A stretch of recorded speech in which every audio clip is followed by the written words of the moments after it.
Prime ni Russell Westbrook ang isa sa mga pinakahalimaw sa NBA noon. Lipad rito, lipad doon, hindi nagpapigil si Westbrook sa pagyanig sa rim bawat season. Pero nang lumipat siya sa Denver ngayong taon, marami ang nagsabing nag-aaksaya lang sila ng panahon. Lalo na sa unang 4 na games niya rito kung saan 10 points at 4 assists per game lang ang kanyang naging kontribusyon. Pero sa pagtagal ng season, mas nabibigyan ng linaw kung bakit gusto ni Jokic makasama siya sa isang prangkisa. Dahil lang siya ay gawing starter ng lineup nila, pinakita niya sa liga kung bakit siya dapat pa rin katakutan bilang isang atleta.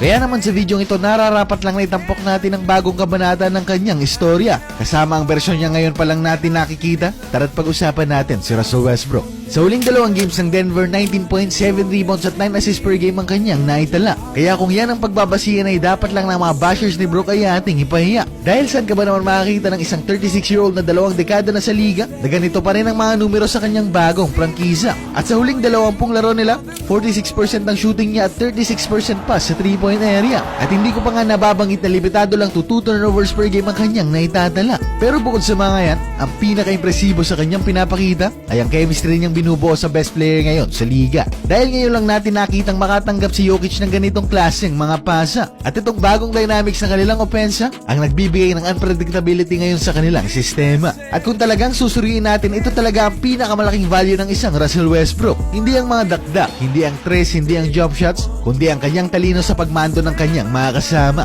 Dahil sa ibang aspeto na yan, marami nang pwedeng sumalo sa kanya kung sakali siya inaalat na. Pero ang hindi mawawala sa baon ni Westbrook sa opensa ay ang kanyang playmaking at mga matitinik na pasang. Kaya ngayong medyo nababawasan na ang atletisismo niya, tama lang na mas mag-focus siya sa primary role niya bilang isang gwardya. At tignan niyo na nga lang sa play na ito. Napakasimpleng slide ni Nicola sa shaded area, easy recognition mula sa kanya, 2 points. Or dito sa play na ito, again Jokic presenting himself sa paint and bullet pass mula kay Russ, easy basket na naman kay Nicola. Kaya hindi talaga uubra ang fronting defense kay Jokic kapag si Westbrook ang may hawak ng bola. Dahil nahahanapan niya ng butas ang depensa sa simpleng pagtaas lang ng kamay ni Jokic sa shaded area. At bukod kay Nicola, nababasbasan din ni Russ ang iba pa niyang mga kasama. Basta't makahanap lang sila ng opening, si Westbrook na ang bahalang ipadala sa kanila ang bola. At ito ang patunay na malayo na sa katotohanan ng bansag sa kanya bilang isang buhaya. Dahil sa huling 5 games nila, 9 assists per game lang naman ang kanyang ginagawa. At bukod sa mga numero, ang kanyang energy sa court ay ibang klase rin talaga. Yung tipo kung ikaw ang kanyang kasangga, ay gaganahan ka rin maglaro kahit na ikaw ay pagod na. At perfectly exemplified yan sa physicality niya sa depensa. Dahil ilang beses na ba nating nakitang mapigilan niya ang kaharap niyang gwardya with matching pag-aangas pa. O ang mga timely steals niya sa kanilang mga laro na nagbigay ng momentum sa kanila.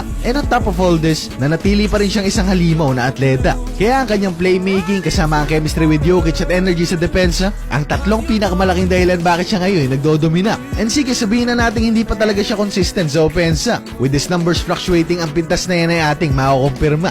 At oo, 33% lang din ang porsyento niya sa 3-point area. Pero sa kabila ng mga negatibong yan, malayo nang narating ng karakter ni Westbrook sa una nating nakagisnan. Hindi na siya pwedeng sabihing buhaya dahil lahat ng kanyang kasama ay kanyang napagbibigyan. Hindi na rin siya stat father dahil pili na lang ang mga tirang kanyang pinakakawalan. At lalong-lalong hindi na natin pwedeng sabihin na dapat siya magretiro na dahil kaya pa niyang makipagsabayan. Kaya sa lahat ng yan, isa na lang ang aking kahilingan. Nasa season na ito siya naman ang mapagbigyan ng isang lehitimong championship run na happy ending ang kalalabasan.